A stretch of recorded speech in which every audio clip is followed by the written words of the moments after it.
Hai, peace of Christ lovers, welcome back to our channel. Kembali bersama dengan saya, Pastor Sarah. Hanya di The Real Pastor Sarah and the Prophecies, Pastor Sarah Reaction Channel, dan Christ is my Lord God. Saudara, hari ini adalah Hari Raya Idul Adha ya, bagi orang Muslim. Dan satu hal yang mau saya sampaikan kepada saudara-saudara saya orang Kristen, keluarga-keluarga saya orang Kristen, ya. Sebenarnya ini sudah pernah saya bawakan di channel saya yang lama yang sudah di take down YouTube ya. Tahun 2019 ya waktu itu. Bahkan juga saya sampaikan juga 2020 ketika ada seseorang yang minta didoakan dan berkesaksian tentang dia pernah makan daging kurban ya. Nah, yang mana kita orang-orang Kristen harus memperhatikan hal yang penting ini. Mungkin terlihat sepele, mungkin kelihatannya tradisi, toleransi dan macam. Tapi saudara-saudara harus tahu hal ini. Ini sangat keras, ini sangat penting bahwa saudara tidak boleh bermain-main dan menganggap hal yang sepele ini untuk terus saudara budidayakan selamanya, seterusnya ya. Yang mana pada saat itu saya membawakan topik itu dikarenakan saya punya teman dan pada saat itu kami sedang makan malam bersama teman-teman yang lain. Dan dia menceritakan bahwa pada saat itu, ya kebetulan Idul Adha juga saudara, dia menceritakan tentang ibu kosnya yang memberikan dia daging kurban, ada sapi, ada juga kambing, dan itu penuh di kulkasnya. Ya, di situ dia bercerita dan saya mengatakan kepada dia, jangan makan, buang, atau berikan kepada orang muslim saja. Nah, kenapa saudara? Saya katakan demikian karena kebenaran ini dan ini harus saudara tahu. Saya tidak akan lama ya. Saya usahakan secepatnya supaya saudara tahu. Karena hari ini juga tanggal 9 Juli 2022 dan hari Sabtu. Ini juga bertepatan hari Idul Adha. Jadi kita harus tahu ada apa dengan semua hal ini. Terkhususnya pembagian daging kurban. Ya mungkin saudara yang orang-orang Kristen kebagian juga. Dan ini yang harus saudara perhatikan. Bahwa saudara tidak boleh menerima daging kurban itu. Karena ada satu peristiwa rohani di alam roh yang terjadi yang saudara harus tahu. Ya. Nah untuk saudara pahami, kita mau belajar sama-sama kita baca ini saudara. Idul Adha berasal dari bahasa Arab. Adalah sebuah hari raya dalam agama Islam. Hari ini memperingati peristiwa kurban, yaitu ketika Ibrahim bersedia mengorbankan putranya Ismail sebagai wujud kepatuhan kepada Allah. Ya. Nah, saudara, untuk saudara pahami dalam hal ini saja pun orang Muslim, ulama-ulamanya, bahkan penulis hadisnya, ada yang pro dan kontra tentang siapa yang dikorbankan. Ada hadis yang menuliskan bahwa yang dipersembahkan, dikorbankan pada saat itu oleh Ibrahim, yaitu Abraham yang mereka culik kata-kata itu dari Alkitab kita, ya, itu ada yang mengatakan dari hadisnya, menuliskan dalam hadisnya bahwa itu yang dipersembahkan, yang dikorbankan adalah Ishak. Tetapi ada juga yang mempersembahkan Ismail. Jadi itu saja mereka sudah pro dan kontra. Nah, kita lanjutkan. Sebelum Ibrahim mengorbankan putranya, Allah menggantikan Ismail dengan domba. Untuk memperingati kejadian ini, hewan ternak disembelih sebagai kurban setiap tahun. Idul Adha itu dari Aidil Adha, artinya hari raya kurban atau hari raya haji. Nah, perhatikan di sini saudara. Sebenarnya ayat Alkitab sudah sangat jelas dan sangat keras dalam menuliskan tentang larangan memakan daging yang sudah dipersembahkan kepada berhala. Alkitab sangat keras dan sudah sangat jelas melarang kita untuk memakan segala yang dipersembahkan, baik itu daging, baik itu minuman, baik itu sayur-sayuran, buah-buahan, segala yang dipersembahkan, makanan, minuman yang dipersembahkan kepada berhala, kepada setan, ya, itu tidak boleh dimakan jika kita mau diselamatkan Tuhan. Karena dengan memakan itu sama artinya kita sudah sama-sama menyembah berhala. Dan kita adalah penyembah berhala. Itu yang pertama. Dan yang kedua, itu mendatangkan kutuk. Upah dosa adalah kutuk. Upah dosa adalah maut. Itu neraka, saudara. Dan Alkitab pun mencatat bagi orang yang menyembah berhala, bahkan yang memakan juga persembahan berhala, dia tidak mendapat kerajaan sorga. Nah, dalam hal ini coba perhatikan ya. Ini. Pertama, Allah Subhanahu wa Ta'ala bukan Tuhan kita. Lalu kenapa kau harus makan daging kurban yang disembelih oleh orang muslim saat Idul Adha? Yang dipersembahkan muslim kepada Allahnya. Yang mana kita ketahui Allah Subhanahu wa Ta'ala, bagi kita orang Kristen, dia bukan Tuhan.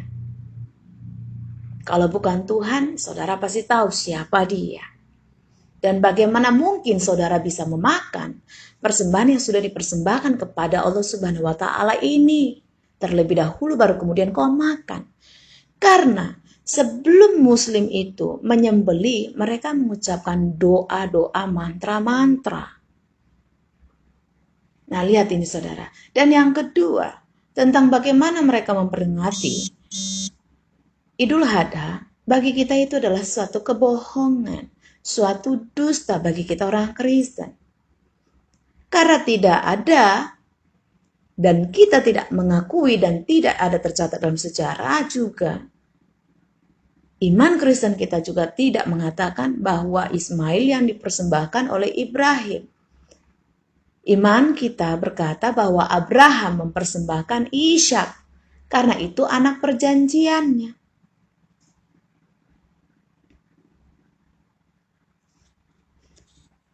Jadi segala yang dusta dan kau memakan persembahannya, artinya kau mendukung segala dusta. Kau ikut serta dalam dusta.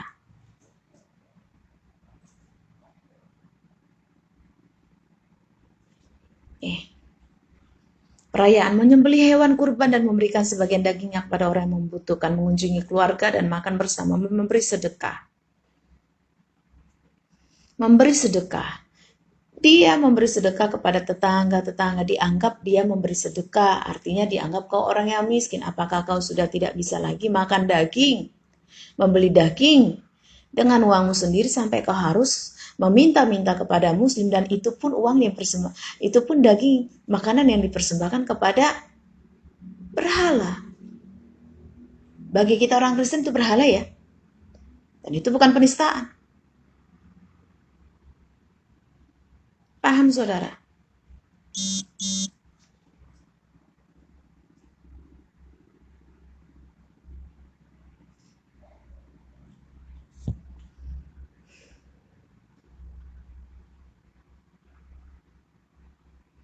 Lihat, salah satu ujian utama dalam hidup Ibrahim adalah menerima perintah Allah untuk mengorbankan putra kesayangannya.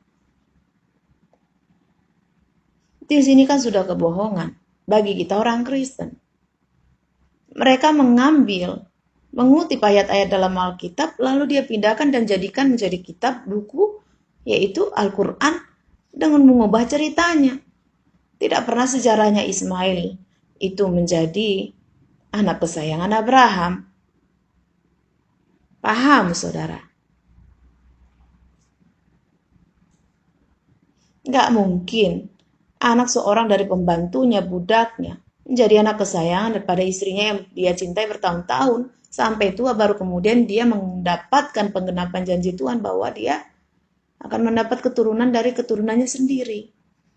Anak dari darah dagingnya sendiri bersama dengan si Sarah. Tidak mungkin anak pembantu, anak budak jadi kesayangan.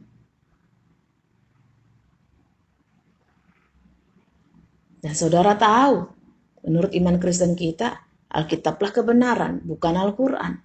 Lalu bagaimana kau bisa percaya mengikuti dengan ajaran mereka. Jadi ketika kau memakan daging persembahan mereka, kurban mereka, artinya kau mendukung pengajaran mereka dan kau mengiyakan. Makanya saudara, orang dikatakan penyembah berhala, tidak harus kau sujud. Sujud dulu, mencium dulu namanya patung, dan kau sembah dia. Lalu kau akan disebut penyembah berhala. Itu memang penyembah berhala. Tetapi, sekalipun kau tidak melakukan demikian,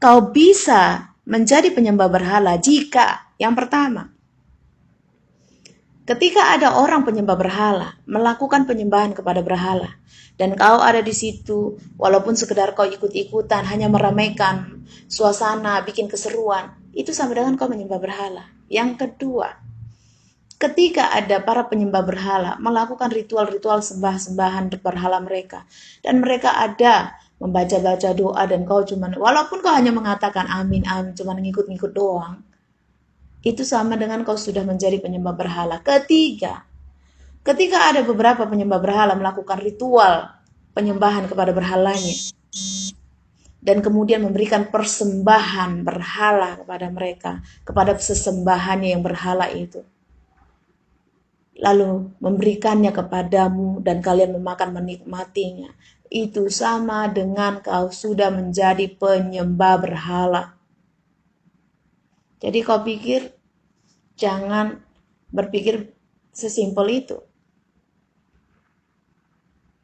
Itulah dia. Dan keempat, ketika ada penyembah berhala melakukan ritual, bahkan memiliki sesuatu yang dia sudah jampi-jampi, sudah mantra-mantrai, dan dia mengakui itu sakti, lalu memberikannya kepadamu, lalu kau juga mengakui dan kau percaya kepada hal itu, mungkin cincin, jimat, atau apapun itu sama dengan kau sudah menjadi penyembah berhala. Jadi kau pikir sederhana banget gitu, tapi ya itulah ya. Lihat bagaimana isi-isi Al-Quran ini. Nih.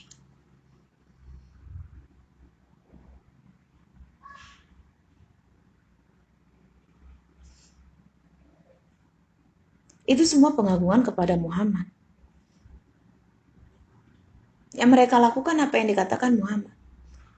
Ketika kau mengikuti mereka, salah satu dari ritual mereka, yaitu membagi-bagikan dalam bentuk sedekah, dan kau menerimanya, dan kau menganggap itu hanya sekedar tradisi dan toleransi, biasa saja, enggak berarti apa-apa. Kau bodoh sekali, saya katakan orang Kristen, kau bodoh sekali. Karena artinya, tanpa kau sadari, kau mengakui juga bahwa si Muhammad itu adalah utusan Allah, utusan Tuhan.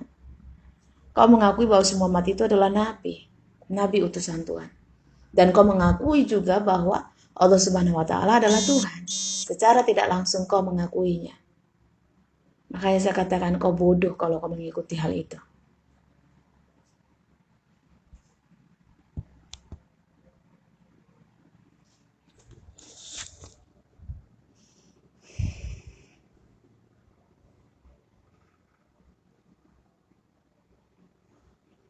Kita buka tentang bagaimana doa-doanya.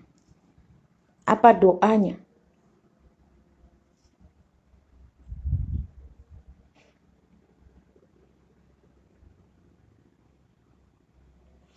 Ya Tuhan, nih. Kami sesungguhnya, ya Tuhan kami sesungguhnya, aku telah menempatkan sebagian keturunanku di suatu lembah yang tidak mempunyai tanam-tanaman di dekat rumahmu, Baitullah yang dimuliakan. Ya Tuhan kami sedemikian itu agar kami mendirikan sholat.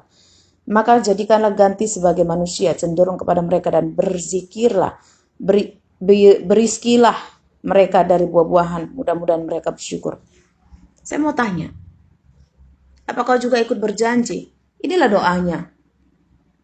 Mereka berjanji sampai dia keturunannya, dia akan mendirikan sholat. Secara nggak langsung, kau menyetujui bahwa kau dan keturunanmu akan mendirikan sholat. Mampuslah kau di situ orang Kristen. Karena ketololanmu. Seperti Hosea 4 ayat 6. Ya, umatku binasa karena dungu. Dan kau yang menolak pengetahuan itu.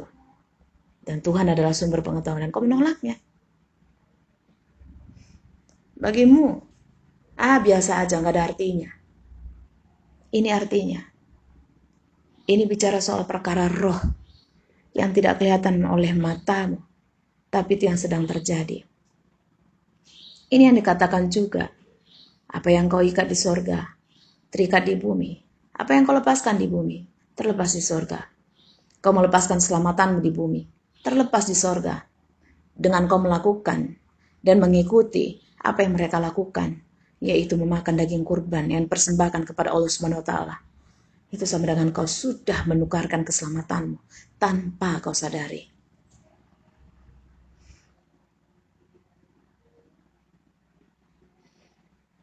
Dan kepada orang kafir pun aku beri kesenangan sementara, kemudian aku paksa ia menjalani siksa neraka, dan itulah seburuk-buruknya tempat kembali. Quran Surah Al-Baqarah 126. Bodohnya kau, saudara, orang Kristen. Kau memakan daging kurban, padahal doanya isinya mengutukimu. Makanya jelaslah ayat firman Tuhan itu. Ketika kau makan daging yang dipersembahkan kepada berhala, segala makanan, minuman yang dipersembahkan kepada berhala, kepada setan, saudara, kau sedang mengundang untuk kutukmu sendiri. Saya tidak akan perpanjang dalam hal itu. Saya hanya mau tunjukkan ayat ini kepada saudara. Tentang penyembah berhala. Ini saudara bisa lihat dari 1 Korintus. Ya, ini ayatnya jelas. Saudara baca. Dan Wahyu juga ada. Kalau orang Muslim anti kepada tulisan Paulus, kita lewatkan tentang tulisan Paulus di Korintus dan Efesus. Tapi lihat tentang Yohanes yang menuliskan di Wahyu. Tetapi orang-orang penakut, orang-orang yang tidak percaya, orang-orang keji, orang-orang pembunuh, orang-orang sundal, tukang-tukang sihir, penyembah-penyembah berhala, idolaters, dan semua pendusta, and all liars. Mereka ini pendusta, saudara, dan kau mengikutinya. Mereka akan mendapat bagian mereka di dalam lautan yang menyala-nyala oleh api dan belerang. Inilah kematian yang kedua.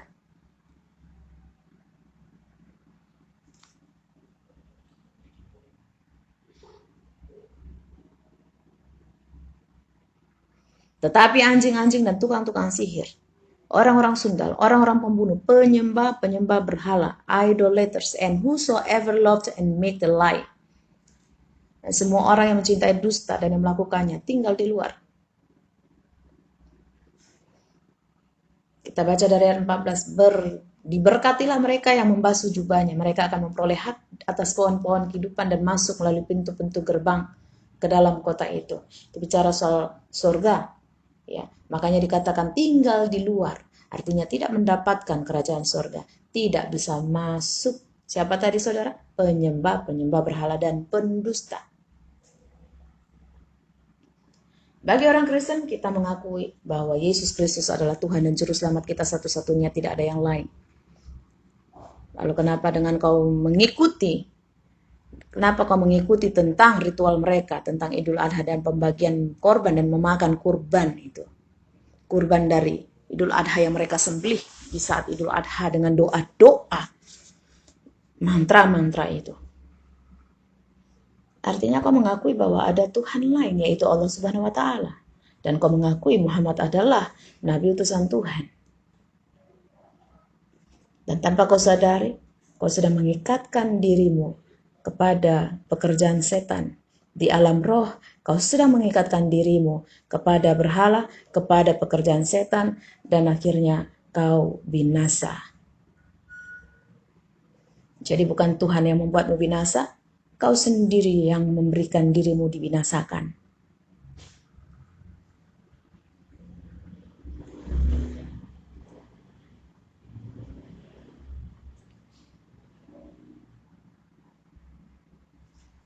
Paham saudara?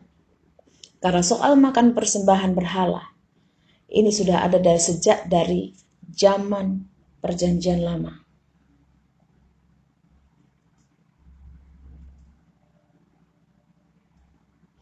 Lihat, dari zaman Perjanjian Lama, di mana orang-orang itu pada saat itu banyak yang namanya orang-orang masih menyembah berhala. Hanya segelintir orang saja yang menyembah kepada Tuhan, yaitu Yahweh, Yahweh, Jehovah, dalam bahasa Ibrani yang artinya Tuhan dalam bahasa Indonesia.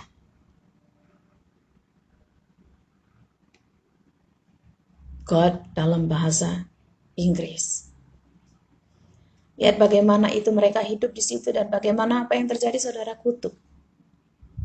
Mereka dibinasakan, mereka binasa. Tempatnya neraka. Dan situ dari dulu sampai perjanjian baru pun, perjanjian lama dan perjanjian baru, saudara lihat itu.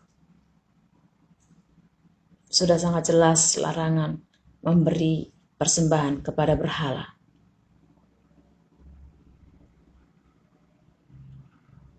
Ingat ya saudara, ini keras. Dan saudara harus pahami, sesuatu yang kau anggap sepele, yang kau anggap ya tradisi dan demi toleransi, tidak enakan. Kok bisa mungkin menerima? Atau mungkin terima kasih Pak untuk yang lain saja. Makasih Pak, yang lain saja, yang lebih membutuhkan. Itu menolak secara halus. Dia tidak akan tersinggung. Tetapi kau tahu kebenaran, kau harus menolaknya. Saya berdoa di dalam nama Tuhan Yesus, supaya setiap engkau, kita, yang mendengar pada hari ini, kebenaran ini, kiranya Tuhan memberikan mata yang melihat, telinga yang mendengar, hati yang menanggap untuk memahami, untuk membedakan mana dari Tuhan, mana dari setan, mana kebenaran, mana dusta, mana pekerjaan Tuhan, mana pekerjaan setan. Di dalam nama Yesus, orang yang haus dan lapar akan kebenaran, Tuhan akan kenyangkan. Karena Kristus yang adalah kebenaran itu akan memerdekakan kita. Dalam nama Tuhan Yesus, haleluya, amin. Terima kasih saudara, selamat bermalam minggu. Saya Pastor Sarah pamit, Tuhan Yesus memberkati. Haleluya.